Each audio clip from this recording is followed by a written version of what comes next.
आजादी के बाद पहली बार भारत के प्रधानमंत्री का दफ्तर अपनी पुरानी पहचान छोड़कर एक नए पते पर जा रहा है।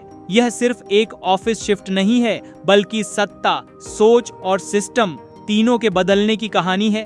प्रधानमंत्री नरेंद्र मोदी का नया दफ्तर अब पीएमओ नहीं, बल्कि सेवा तीर्थ कहलाने वाले परिसर में होगा। आखिर क्या है यह सेवा तीर्थ? कैसा होगा प्रधानमंत्री का नया ऑफिस और क्यों इसे भारत की प्रशासनिक संस्कृति में एक बड़ा मोड़ माना जा रहा है? आइए इसे सिलसिलेवार और गहराई से समझते हैं। सबसे पहले बात करते हैं शिफ्टिंग की टाइमलाइन की। सूत्रों के मुताबिक प्रधानमंत्री कार्यालय के नए परिसर का निर्माण लगभग पूरा हो चुका है। अब भी फाइनल फिनिशिंग का काम चल रहा है। शिफ्टिंग के लिए इस महीने 2 शुभ मुहूर्त निकाले गए हैं। पहला 14 जनवरी मकर संक्रांति का दिन और दूसरा 19 से 27 जनवरी यानी गुप्त नवरात्रि के बीच। हालांकि जब तक निर्माण पूरी तरह तैयार नहीं हो जाता, तब तक शिफ्टिंग को लेकर अंतिम फैसला नहीं माना जा रहा।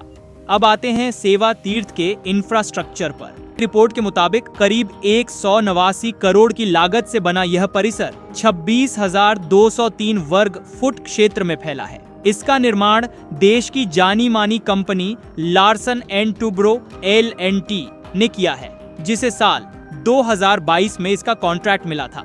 इस परिसर का डिजाइन पूरी तरह सेवा की थीम पर आधारित है, यानी मॉडर्न सुविधाओं के साथ साथ भारतीय प्रशासनिक सोच को दर्शाता हुआ।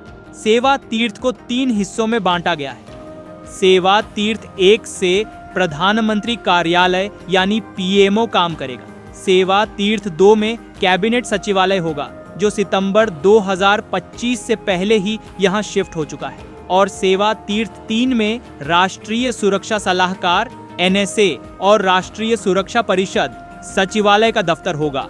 इस तरह देश के सबसे अहम प्रशासनिक और सुरक्षा से जुड़े निर्णय एक ही समन्वित परिसर से लिए जाएंगे। सरकार का कहना है कि यह बदलाव सिर्फ सुविधा के लिए नहीं है, बल्कि कॉलोनियल विरासत से आगे बढ़ने और प्रशासन को भारतीय मूल्यों के अनुरूप ढालने की दिशा में एक बड़ा कदम है। यही वजह है कि पिछले कुछ सालों में नाम बदलने के कई फैसले लिए गए, जैसे रेस कोर्स रोड का लोक कल्याण मार्ग बनना और राजपथ का कर्तव्य पथ कहलाना। यह नया PM office central Vista project का हिस्सा है। इसी प्रोजेक्ट के तहत प्रधानमंत्री का नया आवास भी बनाया जा रहा है, जो ऑफिस के पास ही होगा। इसके तैयार होने के बाद प्रधानमंत्री मौजूदा 7 लोक कल्याण मार्ग स्थित आवास से भी शिफ्ट होंगे। सेंट्रल विस्टा प्रोजेक्ट के तहत नया संसद भवन और उपराष्ट्रपति एनक्लेव पहले ही बनकर तैयार हो चुके हैं। अगर हम पुराने और नए पीएम ऑफिस की तुलना करें तो फर्क साफ नजर आता है। 7 लोक कल्याण मार्ग करीब 12 एकड़ में फैला हुआ है, यानी जमीन ज्यादा है। लेकिन सेवा तीर्थ का क्षेत्रफल अपेक्षाकृत छोटा होने के बावजूद यहाँ मल्टी स्टोरी और ज्यादा उपयोगी ऑफिस स्पेस उपलब्ध है, यानी कम जगह में ज्यादा दक्षता। अब जरा सेंट्रल विस्टा प्रोजेक्ट को समझते हैं। यह प्रोजेक्ट राष्ट्रपति भवन से लेकर इंडिया गेट तक के पूरे प्रशासनिक इलाके के पुनर्विकास से जुड़ा है। इसमें नया संसद भवन, मंत्रालयों के लिए केंद्रीय सचिवालय, प्रधानमंत्री और उपराष्ट्रपति आवास शामिल हैं। इसकी घोषणा सितंबर 2019 में हुई थी और 9 दिसंबर 2020 को पीएम मोदी ने इसकी आधारशिला रखी थी।